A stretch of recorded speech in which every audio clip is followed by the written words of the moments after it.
நம்மளுடைய தாய்மார்கள் சகோதரிகள் கிட்ட தங்கம் இருக்கும். அந்த தங்கம் விசேஷங்கள் அப்போ உடம்புல போட்டுக்கிறதுக்காக, ஏதாவது விளைவுகளை உண்டாக்குறதுக்காக இல்ல.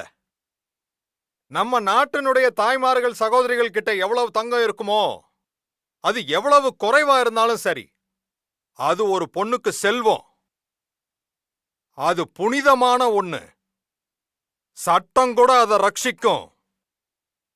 இப்ப அவங்களுடைய பார்வை சட்டத்தை மாத்தி நம்மளுடைய தாய்மார்கள் சகோதரிகளுடைய சொத்தை கூட பறிக்கிற விளையாட்டை விளையாடிக்கிட்டு இருக்காங்க. அவங்களுடைய தாலி கயிறு அது மேலையும் அவங்களுடைய பார்வை பட்டிருக்கு. தாய்மார்கள் சகோதரிகளுடைய தங்கத்தை திருடணுங்கிற நோக்கம் அது மட்டும் இல்ல, அவங்க சர்வே பண்ண நினைக்கிறாங்க.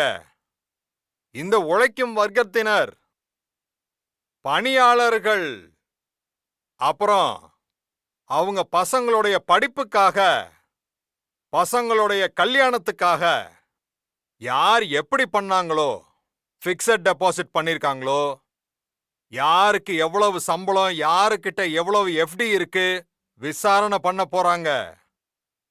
யார்கிட்ட ஒரு வண்டி இருக்கு, யார்கிட்ட 2 வண்டி இருக்கு விசாரணை பண்ண போறாங்க. அதாவது யார்கிட்ட எவ்வளவு நிலம் இருக்கு அந்த விசாரணையும் நடக்கும். வெஹிக்கிள் எவ்வளவு இருக்கு அந்த விசாரணையும் நடக்கும். காங்கிரஸ் இதுக்கு சர்வே நடத்தும். அதுக்கப்புறம் அதை அப்படியே பறிச்சிடும். அரசாங்கத்தோட பேர்ல பறிச்சிட்டு உங்களுடைய சொத்தை பறிச்சிடுவாங்க. பகிர்ந்து கொடுக்கறத பத்தி பேசிக்கிட்டு இருக்காங்க. காங்கிரஸ் எவ்வளவு தூரம் போகும்னா, ஒருவேளை உங்க கிராமத்துல உங்க பூர்வீக வீடு இருந்தா, பசங்களுடைய எதிர்காலத்துக்காக நீங்க நகரத்துல ஏதோ ஒரு பிளாட் வாங்கினா, அப்புறம் உங்க கிராமத்துல உங்களுக்காக ஒரு வீடு இருக்குன்னு தெரிஞ்சா, அந்த 2த்துல ஒன்ன பறிச்சிடுவாங்க. உங்களுக்கு 2 அவசியம் இல்ல, யாருக்கிட்ட எதுவும் இல்லையோ அவங்களுக்கு கொடுத்துருவாங்க. காங்கிரஸ் மக்கள் என்ன சொல்லுவாங்கன்னா, உங்ககிட்ட கிராமத்துல ஏற்கனவே ஒரு வீடு இருக்குன்னு. இதுதான் மாவோயிசம் யோசனைங்கிறது. இது கம்யூனிஸ்டோடைய யோசனை. இந்த மாதிரி செஞ்சு அவங்க ஏற்கனவே எத்தனையோ நாடுகளை அழிச்சிருக்காங்க. இப்போ இதே மாதிரி தான் இந்த காங்கிரஸ் பார்ட்டி, அப்புறம் இந்திய அலையன்ஸ் நம்ம இடத்துலயும் அமல்படுத்த நினைச்சுக்கிட்டு இருக்காங்க. உங்களுடைய உழைப்பின் சம்பாத்தியம், உங்களுடைய சொத்து மேல காங்கிரஸ் நம்மள ஒண்ணுமில்லாம தாக்க பாக்குறாங்க.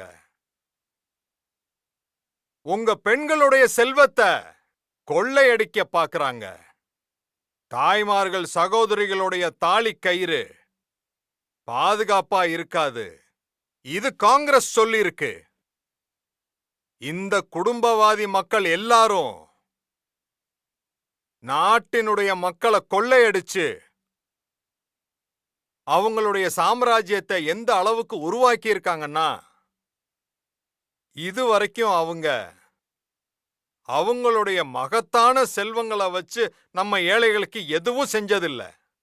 இப்ப அவங்களுடைய பார்வை நாட்டு மக்களின் செல்வத்து மேல பட்டிருக்கு.